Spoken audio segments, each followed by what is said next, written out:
Welcome to the Modern Husbands podcast, where any combination of Dr. Bruce Ross, Christian Sherrill, and Brian Page host national experts who share winning ideas to manage money and the home as a team. I'm Brian Page, founder of Modern Husbands. Sometimes our listeners want more support than a podcast can give, individual or couple support, which I now provide. Details can be found at modernhusbands.com, or you can email me at brian@modernhusbands.com. For today's podcast, we welcome Carrie Rattle. Carrie is a 30-year veteran executive of the financial industry. She holds an MBA, is a Certified Divorce Financial Analyst, and an Accredited Financial Counselor, the only financial coaching designation recognized by FINRA. Carrie trained with Psychotherapist and founder of MoneyHarmony, Olivia Mellan. Olivia is a money psychology pioneer who's been hosted on Oprah, The Today Show, and ABC's 2020. Today, we will discuss compulsive shopping behavior by at least one partner in a relationship and how you can work together to conquer the challenge. Enjoy the show. Carrie, really excited that you could be here today and talk about compulsive shopping, because it is a real challenge for some folks, and then in turn, some couples. And you are a nationally renowned expert in this area. So we very much look forward to the conversation. Brian, I love everything you stand for. I love your posts. I am excited to be here. Oh, thank you, Carrie. That's sweet to say. So obviously this is a specialized topic. So how is it that you got into this work? So I actually grew up in financial services and eventually decided to become a financial coach to give back. My target market specifically is professional women. And I ran into an impressive woman by the name of Dr. April Benson, who was a compulsive shopper and a psychologist, very well known in New York City. And as we got to know each other, we hiked together as couples. And April said, "Listen, Carrie, I really want you to buy my business." And it took me a while to think about it. She clinically trained me for 18 months. And then I ultimately did buy her business. I have never looked back. Well, what is compulsive buying and how is it different from impulsive buying? Yeah, so the official therapeutic term right now is compulsive buying disorder, so CBD.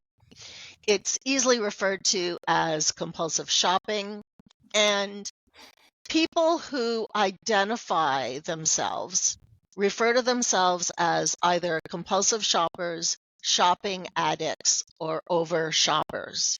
And so I will use those terms fluidly because that's what people call themselves. And so the difference between impulse buying and compulsive buying is that impulse buying is something just about everybody in North America does, and certainly, in a large portion of the world. It is usually triggered externally. So you'll be walking by a store window or you're browsing and you see something and you think, "Oh, yeah, this looks like me. This looks like what I want to own, or it's really cool." Compulsion is different in that although compulsive buyers are also impulsive, so they'll see things and buy, they also are driven from within, Brian. So quite often, if you ask a compulsive shopper how they're feeling, they'll say anxious, antsy, itchy, energetic, excited. And that's when they have to go shop. So they need a hit, right?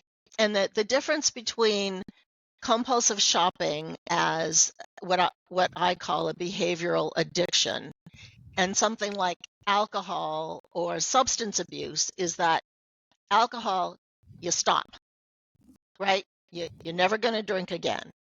Substance abuse, you stop the drugs, you're never going to drink again or drug again. But with compulsive shopping, you can't ever stop shopping. Right?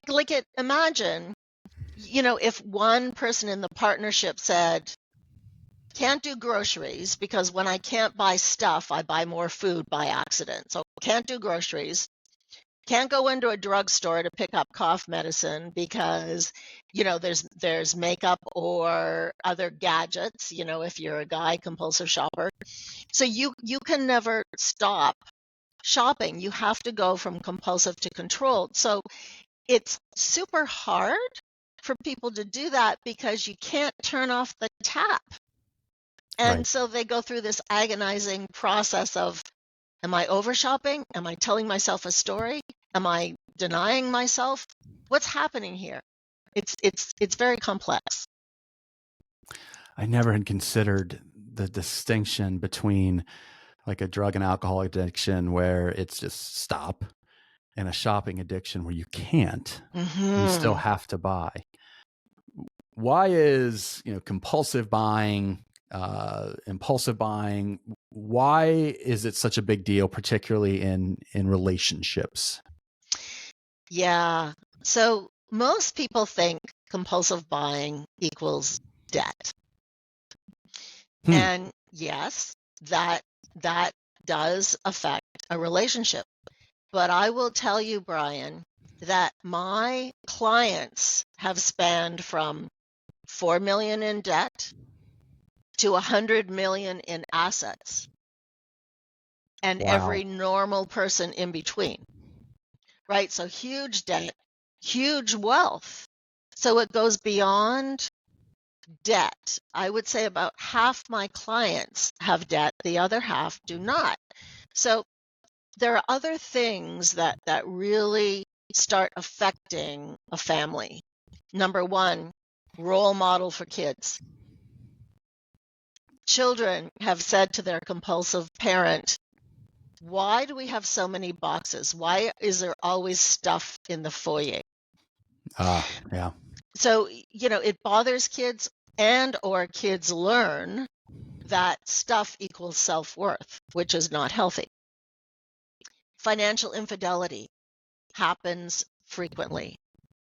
And I have seen this actually laughed at in the New York Times. I've seen writers talk about, here's how people sneak stuff into a home. Isn't that funny? No, it's not funny. Right. I've had clients who've had $100,000 in credit card debt they've hidden from their partner. I've had clients who receive boxes every day, cut up the boxes in little pieces so that they don't go into recycling, right? They go into the garbage hidden. And then Jeez. things are put into closets or wherever with the tags taken off. And no, I've always had this, right? So when you think of trust among a couple, there's a breach of trust there. There's dishonesty involved. There's clutter sometimes, which can be dangerous in households. Waste, always recycling, always taking time to have to return things. But then here's the other part that is more difficult to measure. When someone is a compulsive shopper, they are typically trying to suppress uncomfortable emotions. Okay. So they're, they were on a call and their boss called them out, and now they feel less than.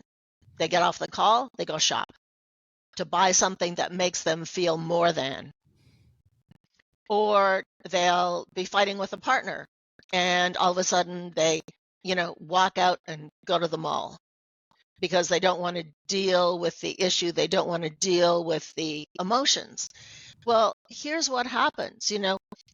The more an uncomfortable emotion comes up, the more you go shopping. You start shutting out the world. Even when you're with your partner or your kids, you may be browsing and engaged in shopping instead. When you don't learn to deal with uncomfortable emotions and build confidence in overcoming them, you don't have emotional resilience.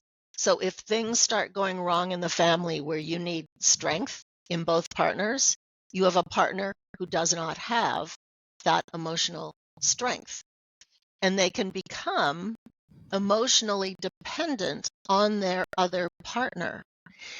So it's not just about the money. It's about shutting out the world and not learning how to deal with the world to be a strong, supportive partner in a relationship.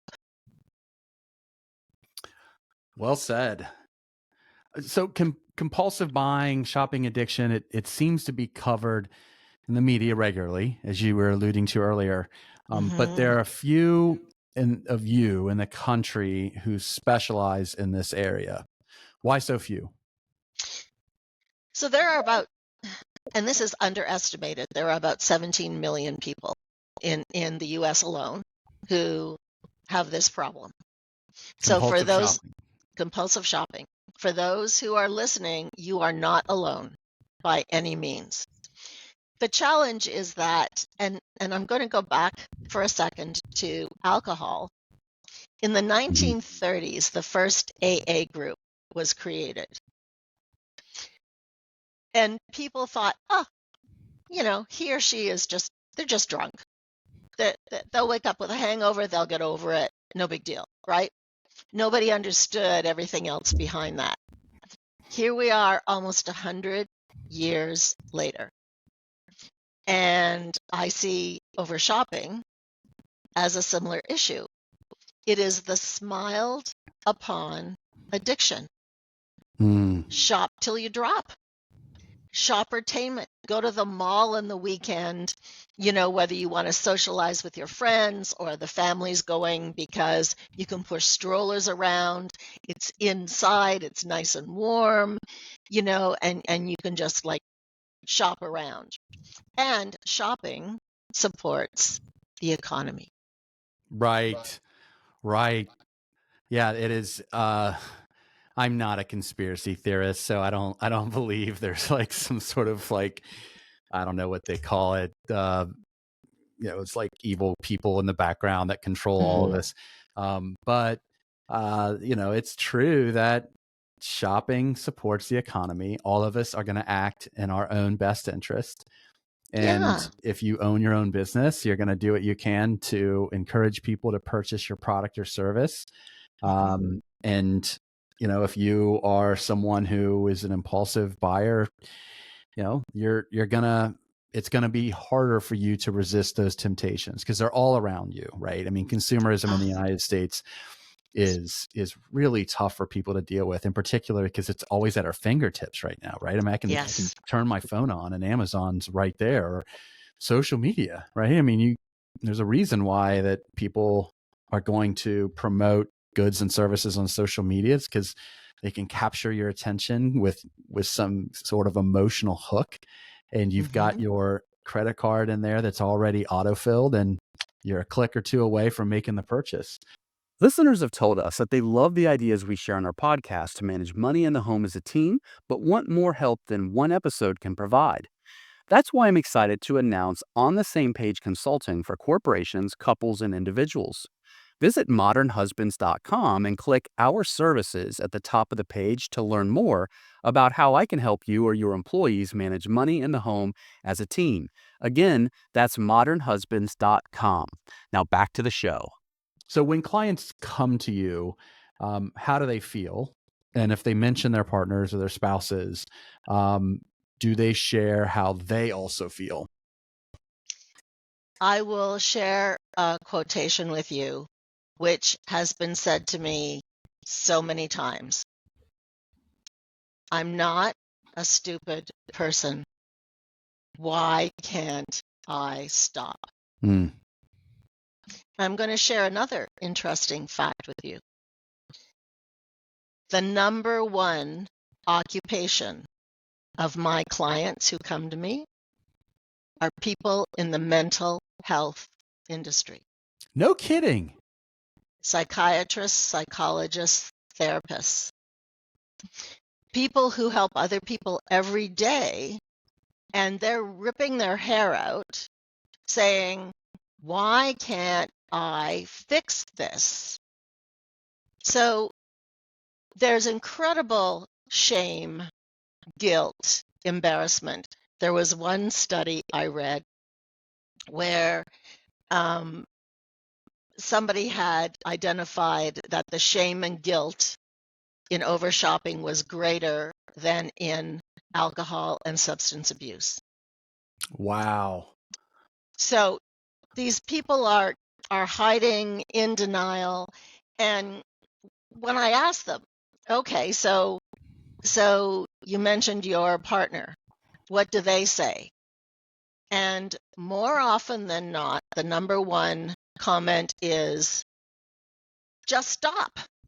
Yeah, right. Just stop it, Yeah. right?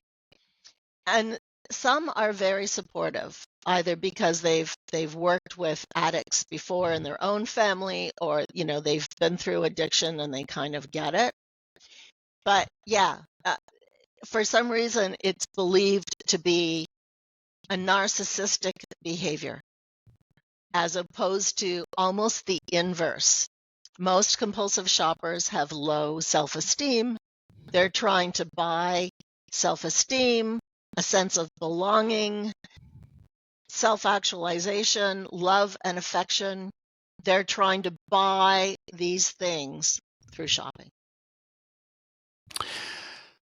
I have a question, but before I ask the Yeah. question, I need to provide context. A form of economic abuse, financial abuse, is when one partner is controlling the money, meaning there's not an equal say in how the money's used, right? So managing money Yes. is the action of actually paying bills and paying off your credit card and saving, blah, blah, blah. But controlling your money is like establishing where that money's going to go. Mm-hmm. Now, a common example of a partner being controlling is that partner controls all the money and then issues an allowance to the spouse. And I've always thought that in most instances, wow, that's clearly abuse. But in the back of my mind, I've always been considerate of couples where somebody who is an addict goes to the other partner and says, hey, I need you Yes. to literally control the money and give me an allowance because I cannot control myself. So the context here is that the addict has approached the other partner asking for an allowance because they know that element of control is what is necessary and helpful in their relationship. That is just my own hypothesis. Is that a strategy that is healthy and effective? That is a strategy for sure. Okay. Absolutely. So going back to where you started in that comment, some compulsive shoppers are compulsive shoppers because they're seeking revenge or rebellion because they're not allowed into the finances. Yep. So that happens. But to your point, yes, it's a temporary strategy. And what I mean by temporary is that when I work with compulsive shoppers and even high impulse shoppers, right? A lot of these people have money vagueness. They do not connect their behavior with the end financial result. Mm-hmm. It just goes into the ether. So they behave, they shop, and then, at the end of the month, that's what my credit card bill is. So there's no connection. So using an allowance as a temporary strategy to A, build trust, B, give the compulsive shopper a goal within which to live so that they have to learn to make choices is helpful. Longer term, they should build their own behaviors and change enough that they no longer need that allowance. For some people, something like that, the purse strings might loosen after a year. For others, it might take a few years. This is very emotional. People who've had trauma become compulsive shoppers, right? So it can take different times to unwind. But that was a very good question. And yes, it can help bring sanity to a relationship when the other partner, the non-shopping partner, is frustrated, angry, feels like they have no control, even though they're contributing to the household and being responsible.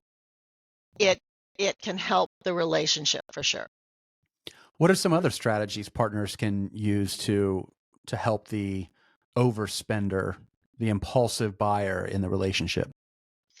So it must always be approached with empathy and compassion. These people are already way down on themselves.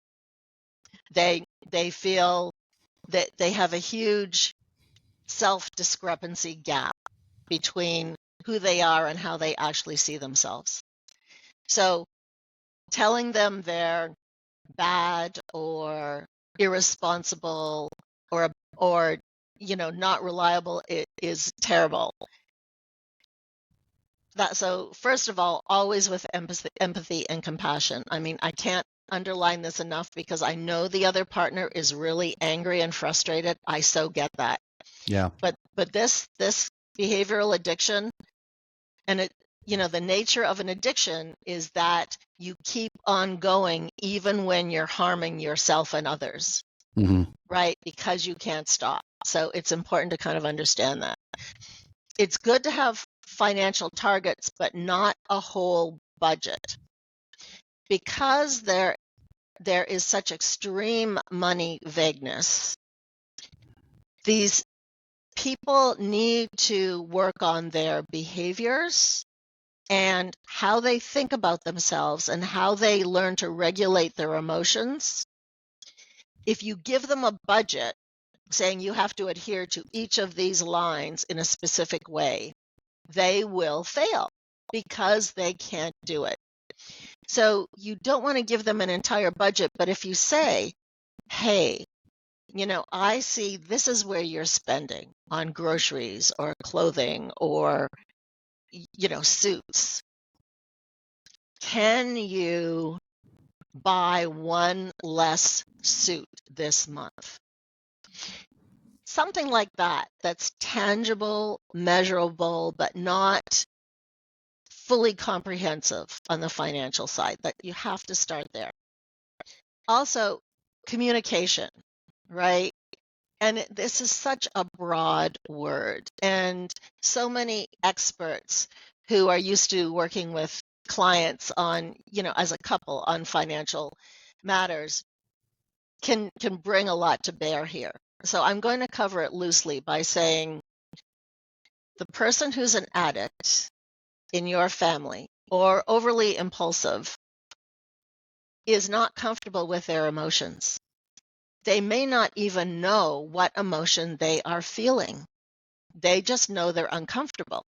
So they have to even learn to tell you, I'm disappointed right now.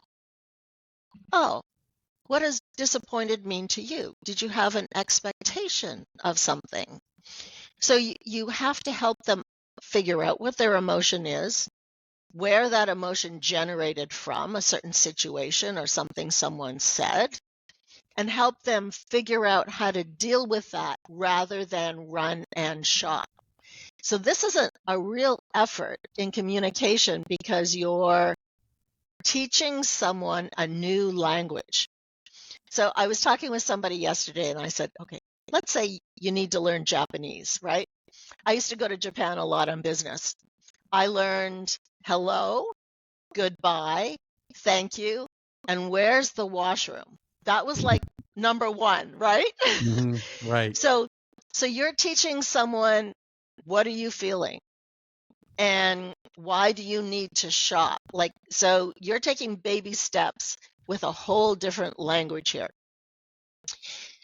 Sometimes being a shopping buddy with them is really useful.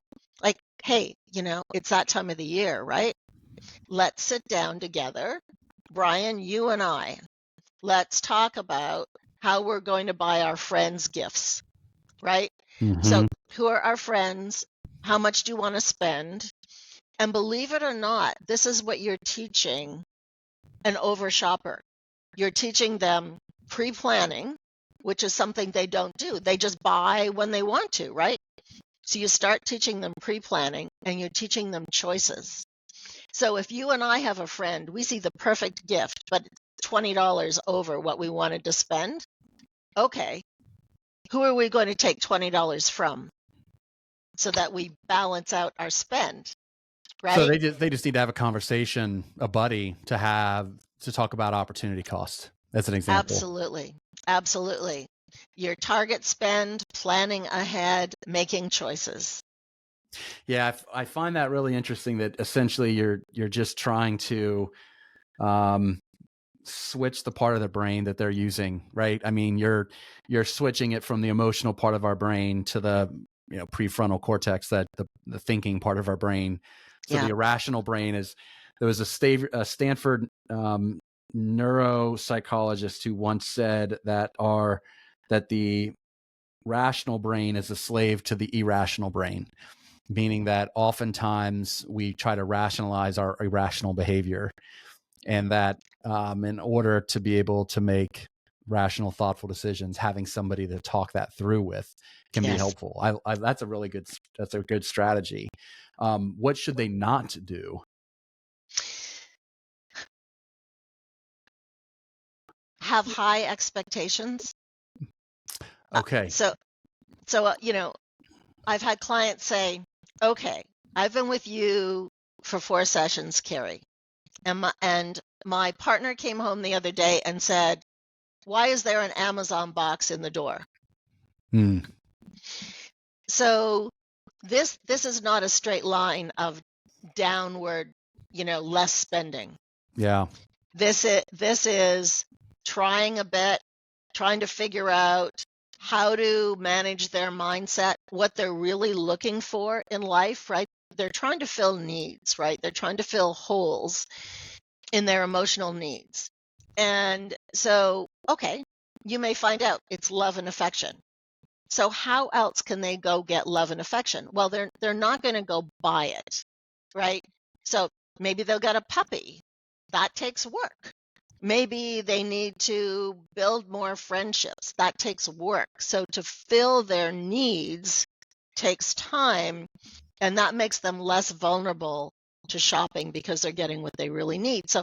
So understanding that this is easily like a 1-year effort, if not 2-3 years, before somebody really feels solid with their new behaviors. And you know what? They can fall off at any time. We've got lapses and relapses. A relapse is like when you totally fall off and you just give up, you don't go back. A lapse is a hiccup, and there will be hiccups. So recognizing that is important. Where can our listeners go to learn more about you?